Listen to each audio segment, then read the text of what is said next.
The National Association of Mental Health states that 70% of people fear public speaking, that 60% of people fear death, and that over 30% of people fear spiders. So what if you were here, standing where I am, and you have a poisonous spider come down and bite you, and they take you away to the hospital, and you're sitting in your waiting room, and the doctor says, you're about to die. On your deathbed, do you hold any regrets? Bronnie Ware, in her book, The Top 5 Regrets of the Dying, shares 3 commonly held wishes. Number 1, I wish I had the courage to live a life that was true to me, not the life that others expected of me. Number 2, I wish I had the courage to express my feelings. And number 3, I wish I had the courage to allow myself to be happy. In 2009, I sat by my father's deathbed, and I wondered if I would allow myself to live a life true to me. I wondered if I would have the courage to express my feelings and to allow myself to be happy.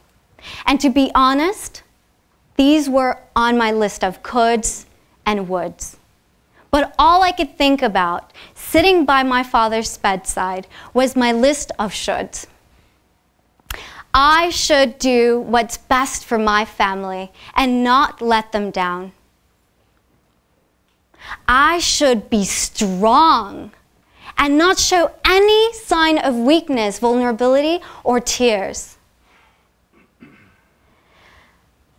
And I should be happy to be doing these things and show it with a smile. I see you there. I see these shoulds in your face. I see these woulds in your eyes, and I see these coulds in your body language. What if I cautioned you to eliminate these coulds, woulds, and shoulds before you have a nasty wake-up call? Would you listen? After my father passed away, at my ripe age of 23, I became the breadwinner of my family, a family of 4. I worked long hours as a sales executive for IBM, all while under a spell of depression. And unfortunately, I didn't earn enough. I didn't earn enough to cover all the expenses. And my father, everything he worked for, it disappeared. My family lost the car, lost the house, and went through bankruptcy. They also fell into a pit of depression. And just to top it all off, just when I thought things could not get worse, I was diagnosed with pre-stage cancer.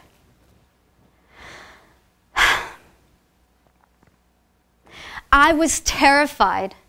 For a moment, fear paralyzed me.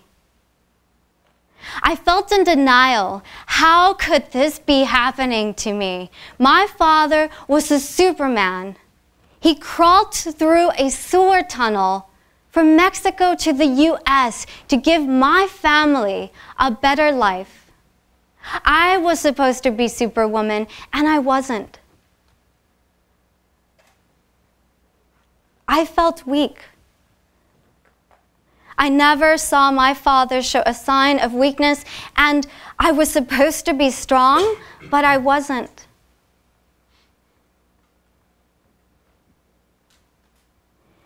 I felt angry. I felt angry because on my father's deathbed, my father said to me, "Be happy. Do what you love. Live the life you want to live." And I couldn't. My whole family's life was falling apart, and so was mine. Reality set in, and my doctor said that the only chance I had against these cancer cells was to focus on myself.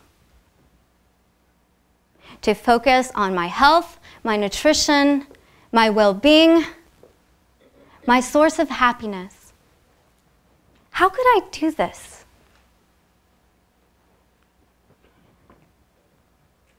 I went to my therapist's office and I sat there and I told her about my talk with my doctor. And she said, "Lolita, you want to help your family, right?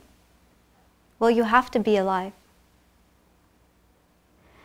It crushed me, and I was very conflicted, because honestly, I thought that the focus should be on my family when I was the only one who could provide for them.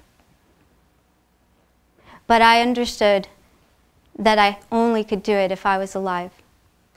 So over a year's period, I spent some time doing what the doctor said.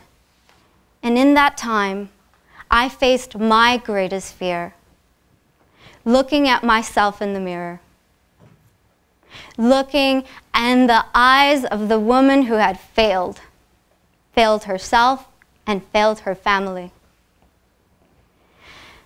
And something happened, though, in that year. I noticed that everything I was going through is actually just human. That I was just human. That I was human like you, like you, like you. A human with limitations, with vulnerabilities, and a spectrum of emotions. And I was lucky. A little bit over a year later, the cancer cells disappeared. But that wasn't the end of the story. And yet, I can tell you that was my wake-up call. And so I'd like to take a moment and ask you, will you take the time to face your fear, to face yourself, before you have a nasty wake-up call? Facing fear, facing myself, brought up 3 questions. Number 1, who are you? Number 2, why are you here? And number 3, what is your purpose in this world? Do you know the answer to any of these questions? I didn't. It took me over 7+ years as a technology consultant and sales executive at IBM and Cisco, and over $40 million in sales, to finally stumble upon the opportunity to serve as the sales executive for Native American tribes in Southern California and start getting some answers. Not ever having worked with Native American tribes, I decided to take a course here in this university entitled Tribal Gaming, Cultural and Political Context, taught by Professor Temet Aguilar, and also chief of the Palma Native American tribe here in Southern California. The class covered the ins and outs of running a country on the reservation level, the politics, the economics, the serving the people, and more specifically, serving the tribe. Now, something really magical happened in this classroom. I realized there was some kindle in my heart that had a spark lit to it. in this class. For 6 weeks straight, the words of Chief and Professor Temet Aguilar echoed in my heart. Serving our people is an obligation, an honor, and a privilege. Serving our people is an honor, an obligation, and privilege. I got really excited. That little spark started burning a fire inside of my heart, and I started wondering, who is my tribe, and where is my tribe? I really wanted to know. So I went to my office, and I tiptoed around to look and see who I saw. And I saw mostly white, middle-aged men. I thought about my customers, and they were all mostly middle-aged men. And then I thought of my mentors, mostly white, middle-aged men. Not exactly my tribe. So I did what most of us would do with any question. I rushed to Google, and I started Googling who was my tribe. I Googled, and I stumbled upon, and I fell in love with #girlboss Sophia Amoroso's entrepreneurial journey. Do you know her story? From rags to riches, eBay to multi-million-dollar empire. Good story. Kept Googling, and I came across Beyonce's Girls Run the World YouTube video. That's phenomenal. Kept Googling, and I found Malala's video. And I really aligned to it. Standing up for what you believe in the world at any cost. That was powerful stuff. And it finally hit me. The common thread of all of these Google searches was that they were all young women, all female millennials. My tribe, the female millennial tribe. And I realized this was my tribe. And I was the female millennial wanting to be. And it made me smile. Seth Godin says that a tribe is a group of people connected to an idea. That for millions of years, people have been part of one tribe or another. That a group of people need only two things to be a tribe: a shared interest and a way to communicate. And I really felt that these female millennials understood me. The me that wanted to be all of me, and the me that wanted to figure out, why am I here in this world? Why are you here in this world? I recall that in class, Professor Aguilar placed emphasis on the cultural practice of serving, sharing, and strengthening your tribe. So I knew what I was supposed to do next. I knew who my tribe was, and I knew what I was going to do. But how would I do it? I see you. I see the desire in the twinkle of your eye to know who your tribe is. I see you wanting to know what to do when you find your tribe. So how was I going to do this? I found my tribe, realized that I'm going to serve, share, and strengthen my tribe. I sat at Starbucks drinking my soy misto, and I ran my sales philosophy. Number 1, know your customer. Number 2, know their challenges and their goals. And number 3, help your customers address their challenges and achieve their goals. It was scary to think that I was going to go from serving the white middle-aged men tribe to serving the female millennial tribe. But the fire in my heart was burning, and I knew it was the right thing for me to do. So I went for it. A little bit over a year ago, I quit my corporate job as a sales executive. I took my corporate savings and I decided to follow my instinct to serve my tribe via the Female Millennial Show, or for short, the F Show.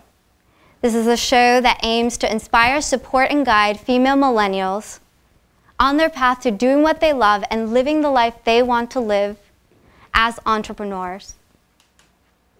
For it, I traveled to 18 countries and met and interviewed 83 women in 5 continents. I also met male millennial entrepreneurs. What was so interesting, if any of you are wondering what it is that I took away from it, was that the millennial tribe has 3 value-centered goals that repeat and repeat and repeat. Number 1, the millennial tribe wants to create value in the world. Number 2, the millennial tribe wants to create wealth. Yeah, they want to make money, but they also want to create emotional wealth. And finally, they want to create change in the world.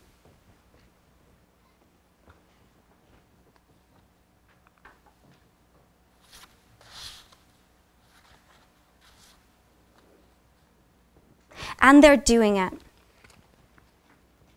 They're doing it. It's very exciting. And I want to mention one thing. It didn't matter what socioeconomic class they came from, what their education level was, or their color of skin. This was a constant.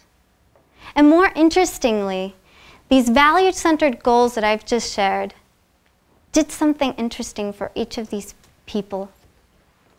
It helped them identify who they were and also define what it means for them to do what they love and live the life that they want to live. And I was really fortunate because in this process I also found the answers to those questions of who am I and why am I here and what is my purpose. I am here to serve, to share, and to strengthen my tribe. And I can stand here and honestly tell you that I do what I love and live the life that I want to live. And none of this would have happened if I had not had the courage to face my greatest fear, facing myself, having the courage to be 100% me, following my heart. So again, it's great to do what you love and live the life that you want to live. And I stand here and I ask, are you? Are you doing what you love? Are you living the life you want to live? And if you are, that is phenomenal. And I want your tips and tricks. But if you're not, I would like to leave you with my humble suggestions on how to get there. Number 1, face your fear. Face yourself, as I did when my father passed away. It's your choice to live a life that's true to you. Number 2, when you go and look at yourself in the mirror, love and accept yourself unconditionally, as I had to when I learned of my cancerous cells. Who you are, where you are, how you feel and what you think is perfect. And your existence as it is perfect. Number 3, listen to your heart.